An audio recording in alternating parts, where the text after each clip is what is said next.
I'm in the Matzah bakery in Kfar Chabad. The first stop is this little room where you can see there's little cups of water, and I'm measuring them to be the exact measurement for the next batch of matzahs.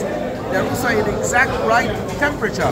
They were taken out yesterday, so it should be temperature room, which is precisely the temperature which is needed, that the dough shouldn't rise too quickly. So that's this, and now we're going to go to the next station. This is the flour room. The exact measurement of water is mixed with the flour very, very quickly so that they can get a batch of dough in order to make the matzahs from it. After every batch is mixed, they can have special people that their job is to dry it, bone dry, and there should be not even one drop of water that may stay that could make the matzahs chametz. Up here you can see the clock, which is counting the minutes. It starts at 18, when it goes down to 0, everything will stop. After the dough is mixed, it comes to this place where they bounce on the dough. They need to keep it very strong. They can really get it mixed as strong as possible, so there shouldn't be one crumb of dough that's not mixed well, one crumb of flour that's not mixed well with the water. Here you have an example, one person, another person. Now he takes this piece of dough and it's put on this table.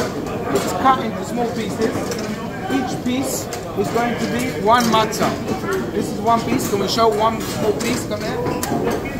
One piece, which is 6 pieces here, a small piece. Each piece is given to one person and they knead it into a full-size matzah. In between, every table gets cleaned, so each batch doesn't touch the previous batch because we were scared maybe a little bit of flour was left from before, which could become chametz. So now they're working on this table. When they finish, they'll finish this table and move on to this table. This is very expertise, special machine. In one whoop, it makes all the holes on the matzah to allow the air to penetrate as it goes in the oven. The stage of the matzah is getting baked. This oven is heated very, very high degrees. Soon we'll see the matzahs going inside. Literally 5 seconds and the matzah is baked. So what happens is, you put them on these long sticks, all the matzahs that right now are being made, and then with 2 people, one person puts the matzahs in the oven and the other person takes it out. The whole process is literally 10-15 seconds, which we'll see right now. So here is a skilled worker. This is a top skill. He's now putting the matzahs inside. You can see how the matzahs have risen literally within a split second. Okay? And now this gentleman is going to take a stick. We're going to turn the matzahs on their heads. And that's it. We count to 5 and all these matzahs are going to be coming out. Another, here we go, they're coming out. Oppa, that's it, they're out. There we go, another 2. And they now come out. And another batch is already in.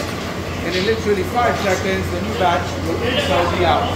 What an amazing skill. This is the hardest part in the entire matzah bakery system. And this is the final stage of the matzah baking. As you can see, they choose the matzahs, they then weigh them to the exact weight, and then they pack them in the boxes of 1 pound, 2 pounds, kilos, 2 kilos, and so on and so forth.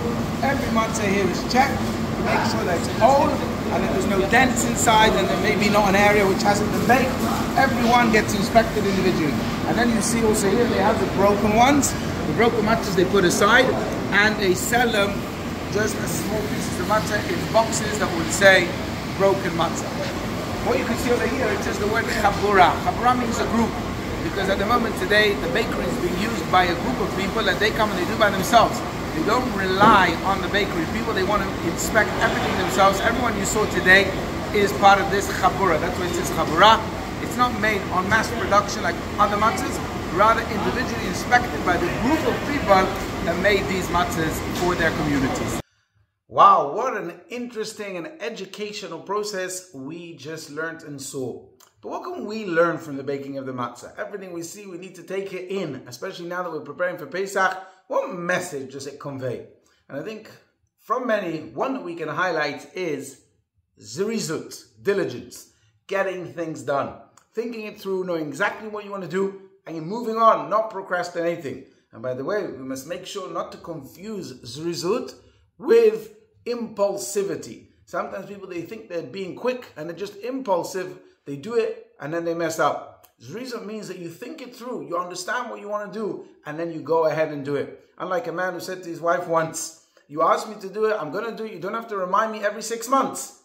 Pesach is about exodus, it's about breaking our barriers, and the best way that we can break our bad habits, breaking our barriers, moving on in life and growing, is going and making it, getting it done. Wishing you a happy and kosher Pesach.